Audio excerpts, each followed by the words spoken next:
Alleluia, Alleluia,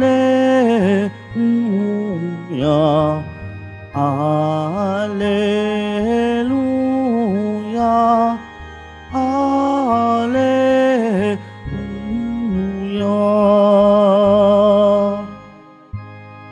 Birheng Mariang mapalad, dapat magpuri ang lahat sa iyo at sa iyong anak.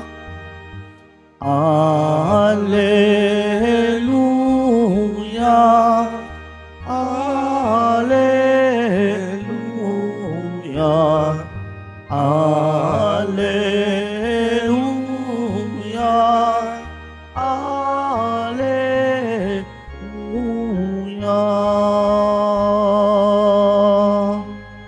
Sumainyo ang Panginoon. At sumairi. Ang mabuting balita ng Panginoon ayon kay San Juan.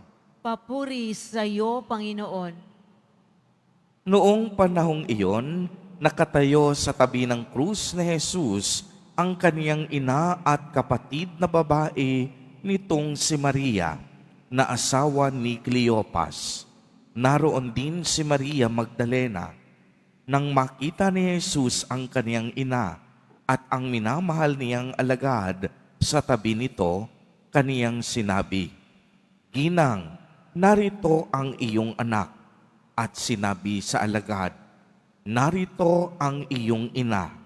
Mula noon, siya'y pinatira ng alagad na ito sa kaniyang bahay. Alam ni Jesus na naganap na ang lahat ng bagay at bilang katuparan ng kasulatan ay sinabi niya, "Nauuhaw ako. May isang mangkok doon na puno ng maasim na alak." Itinubog nila rito ang isang espongha, ikinabit sa sanga ng esposo at idiniit sa kaniyang bibig. Nang masipsip ni Jesus, ang alak ay kaniyang sinabi, "Naganap na."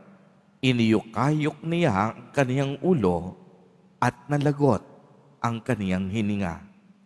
Nooy araw ng paghahanda at ayaw ng mga Hudyo na manatili sa krus ang mga bangkay sa araw ng pamamahinga, sapagkat dakila raw ang araw ng pamamahingang ito. Kaya't hiniling nila kay Pilato na ipabali nito ang mga binti ng mga ipinako sa krus at alisin doon ang mga bangkay. Naparoon nga ang mga kawal at binali ang mga binti ng dalawang ipinakong kasabay ni Jesus. Ngunit pagdating nila kay Jesus at makitang patay na siya, hindi na nila binali ang kaniyang binti.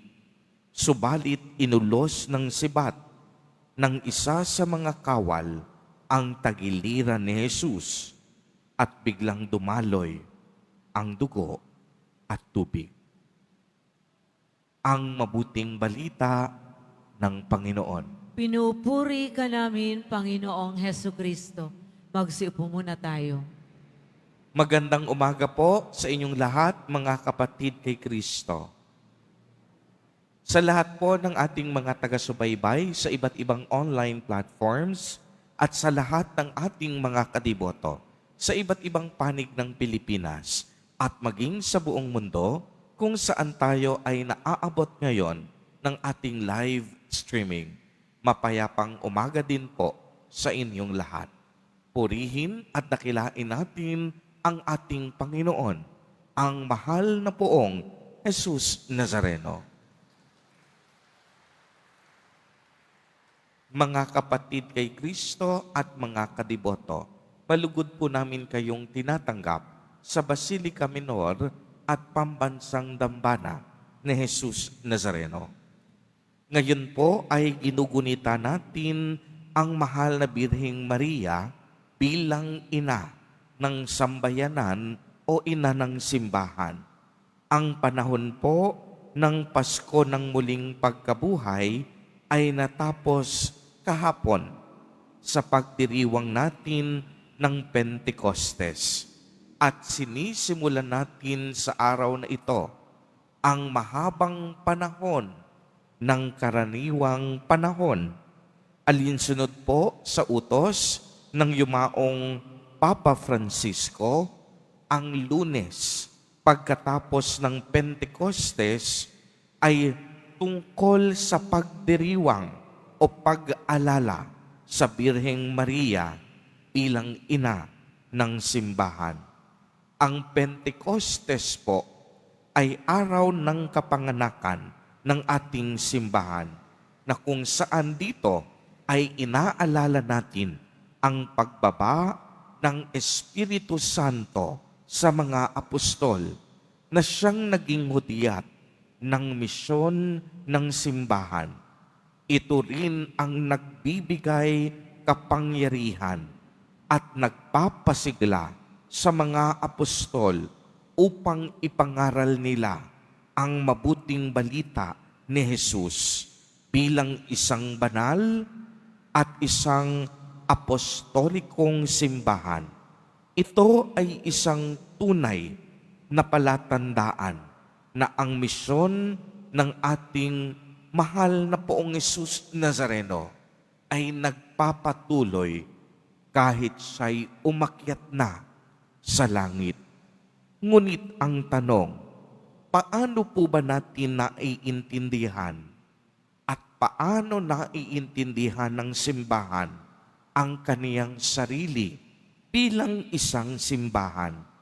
Paano nauunawaan ng ating simbahan ang kaniyang misyon bilang isang simbahan? Alam po ninyo, ang dati nating pagkakaunawa sa simbahan ay isang estruktura. Pag sinabing simbahan, agad-agad pumapasok sa isip natin, simbahan sa Quiapo, simbahan sa Bicol, simbahan sa Antipolo, niisip natin ang retablo, ang mga upuan, iniisip natin ang altar, ang laki ng simbahan, ang kisame, ang pulpito. Gayunpaman, sa pagbubukang liwayway ng Vatican II, mayroon na tayong malinaw na pagkaunawa tungkol sa simbahan. Pag pinag-uusapan natin ang simbahan, hindi lang tayo nakatutok sa estruktura, subalit ang simbahan ay komunidad ng mga taong may pananampalataya, mga taong naniniwala at mga taong nagkakatipon kay Jesus, kasama ni Jesus at sa pamamagitan ni Jesus. Uulitin ko po, ang simbahan ay hindi lang basta estruktura. Kung hindi nauunawaan natin ngayon ang simbahan bilang isang komunidad ng mga taong sumasampalataya, naniniwala at nagkakatipon kay Kristo, kasama ni Kristo at sa pamamagitan ni Kristo. Ngayon, nauunawaan natin kung ano ang simbahan, sapagkat ang simbahan sinasalamin din ito ang katangian ni Maria. Si Maria ay modelo ng pananampalataya sa pamamagitan ng kaniyang matibay na pananalig sa Diyos. Nakibahagi siya sa gawaing pangkaligtasan ng Diyos. Si Maria naging masunurin sa kalooban ng Ama. Si Maria, sa kaniyang pagkamasunurin, naging ina ng manunubos, ang ating Nuestro Padre, Jesus Nazareno. Hindi nag-alinlangan si Maria sa plano ng Diyos, bagkus ibinigay ng buong buo ang kaniyang sarili upang maganap ang plano ng Diyos. Si Maria, hindi lang basta modelo ng pananampalataya. Si Maria, modelo din ng pagmamahal. Ang kaniyang paglingap at pag-aaruga kay Jesus Nazareno ay walang katulad at walang kapantay. Ibinuhos niya ang lahat ng kaniyang makakaya. Hindi nagpabaya sa kaniyang tungkulin bilang ina. Siya ang naging kanlungan at proteksyon ng ating Panginoon mula nung siya'y isilang sa mundo hanggang kaniyang kamatayan sa krus. Mga kapatid kay Kristo, magpasalamat tayong lagi sa Diyos sa pagbibigay niya sa atin ng ating mahal na Birheng Maria. Si Maria ay ang ating espiritual na ina, ating tagapamagitan sa Diyos, ina ni Jesus Nazareno, ina ng ating simbahan. Nakibahagi siya sa pagpapakasakit ng kaniyang anak at sa kaniyang pagsunod, nagbunga at nagbigay ito ng isang huwaran na dapat natin tularan bilang sambayanan ng Diyos. Salamat sa iyo, Maria, sa iyong liwanag, ginagabayan at pinagniningning mo ang simbahang itinatag ng iyong anak na si Jesus Nazareno. Amen. Purihin at dakilain natin ang ating Panginoon, ang mahal na poong Jesus Nazareno.